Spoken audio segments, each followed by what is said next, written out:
Kulankii Istanbuul Darbi ee u dhaxeeyay kooxaha GALATASARAY iyo FENERBAHCE oo dagaal Gacan Qaad ah ku soo gabagaboobay ayadoona 3 xidig oo kala tirsan labada kooxood kaarka casaanka ah loo taagay ciyaartan oo ugu dambeyntii ku soo idlaatay bareejo 2 gool ah ayaa waxa goolasha ku horeysay kooxda martida loo ahaa ee GALATASARAY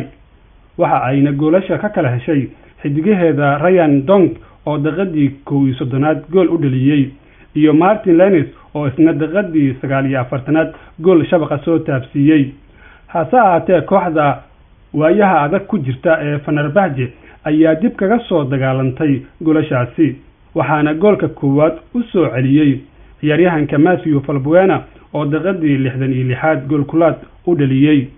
ayadoona goolka barbardhaca ah uu u ansixiyay 23 jirka reer Brazil ee Jalson xilli ciyaartu ay mareysay 72 daqiiqo kadib markii ciyaartu ay soo gabagabowday ayaa halkaasi waxaa ka dhashay dagaal Gacan Qaad ah oo ay iskula tageen ciyaartoyda labada kooxood ka gadaal markii ay ka caroodeen xidigaha kooxda GALATASARAY laacibka Jalson ee ka tirsan kooxda FENERBAHCE oo ku hor dabaaldegay taageerayaasha GALATASARAY xidigan reer Brazil ayaana garoonka waxaa ku dhex bursaday ku dhawaad 30 kamid ah ciyaartoyda iyo staafka kooxda kubadda cagta ee GALATASARAY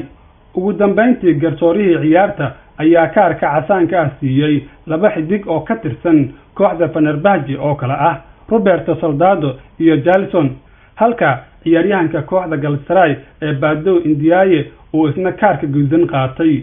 labadan kooxood ayaana waxaa ka dhaxeeya xifaaltan cadowtinimo oo soo jireen ah ha mogaanin fadlan inaad subscribe garayso mahadsan